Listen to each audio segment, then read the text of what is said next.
Welcome, ladies and gentlemen.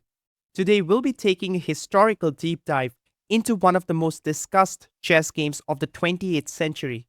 What makes this game famous was the fact the trap employed against the Sicilian defense, which baffles grandmasters and many players till this day. The protagonist of this game is 15-year-old Bobby Fischer, and he's playing against an absolute US chess legend, Samuel Reshevesky. Both Fischer and Reshevesky were considered as arch rivals. So let's check out what did Bobby Fischer executed in this game. Fischer is playing with the white pieces. He starts off the game with pawn to e4. We have c5, the Sicilian, knight to f3, knight to c6, d4, the pawn trades, and Reshevesky plays g6. This is the accelerated dragon variation, but without the inclusion of d6. Bishop to e3, always a useful continuation against the fianchetto setup. Bishop g7, followed by the development of knights. And here Fischer goes for his favorite line against the Sicilian defense, the Sozin attack with bishop c4. There are some tactics with knight takes on e4, but this just completely blunders the game, because after knight takes, d5 is a fair try to win one of the two pieces. However, bishop b5 just completely foils the plan of black, because after takes comes knight captures, b captures, and after bishop captures, Fischer will win the exchange and the game. So it doesn't work. After bishop c4, Reshevesky decided to castle to safety. Fischer drops the bishop back to b3. As of move number 8, already Reshevesky plays knight to a5, making a mistake. And here Fischer manages to spot a tactical pattern. He plays pawn to e5, counter-attacking the knight and ignoring the attack on his bishop. Best for Reshevesky in this position would be to accept his fate and take on b3. With e takes on f6, knight takes the rook, pawn takes the bishop, and after king takes pawn, comes queen takes on a1, where Fischer will have two pieces for the rook and a pawn, and this will be very advantageous for white. However, in this position after pawn to e5, Reshevesky did not play knight takes on b3. In the game, he made a much more worse move by playing knight to e8, and this just completely throws away the game. Now pause the game for a bit and try to find out the absolutely crushing continuation, which made this game famous till this day. If you found the sacrifice bishop takes on f7, congratulations, because this is exactly what Fischer played, and the problem for black is that this sacrifice cannot be ignored. If rook takes on f7, comes knight to e6, and the queen cannot be saved. D takes on e6 is not possible because the queen is hanging.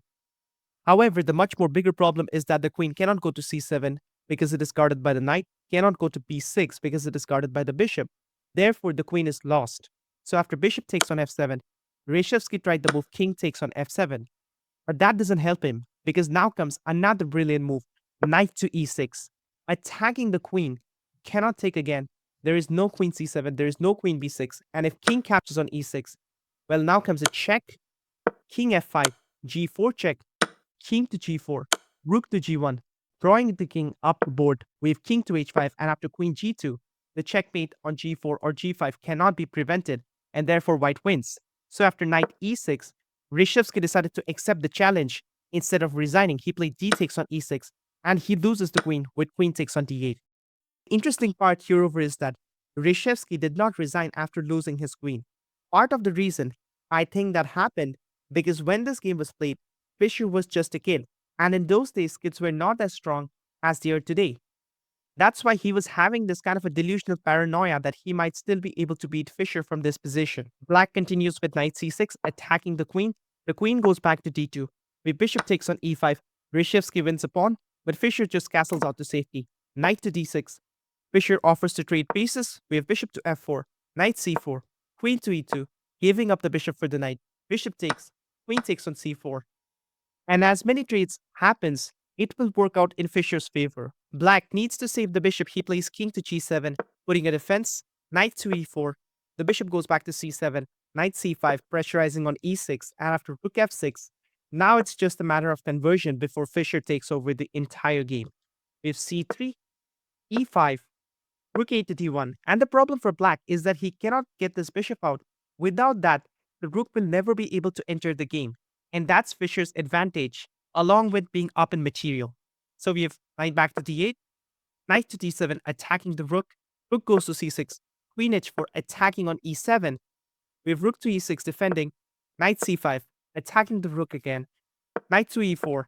And the problem for black is rook f7 is not possible because knight g5, and you cannot put a defense to both of the threats, and you're going to lose one of the two. So after knight to e4, rook to f4 was played. This helps Fischer with queen takes on e7. The rook goes to f7. The queen goes all the way back to a3, knight c6, and now comes knight to d6, forking both the rook and the bishop. The bishop takes, rook takes, bishop to f5, b4, preparing to dislodge the knight with b5. Rook goes back onto b5, knight goes back to d8, and now rook to e5, attacking the pawn on e5. So we have knight to f7 defending, rook c5, a6, and here black tries setting up a fortress with bishop c6. Fischer decides to play rook takes on c6, giving up the exchange, and this is a very valuable lesson. When you don't see a breakthrough, just go for an exchange sacrifice. B takes, pawn to b7, attacking the rook, forcing it to move away. Rook a to b8, queen captures on a6. The knight goes back, rook b1 defense. Rook to f7, the pawn is now lost, but it doesn't matter. We have pawn to h3, rook captures, rook captures, rook captures, and after queen to a8, in this position, Samuel Reshevesky decided to resign the game. He decided to resign the game because there is a double attack on the rook and the knight. So in order to save both, black will have to give a check on b1, king h2, rook d1 defending, but the passed a pawn will get the job done for white, and white will be completely winning. So comment down about your favorite move in this game. What do you think about Bobby Fischer's trap in this game that he employed to win? That's it for this one.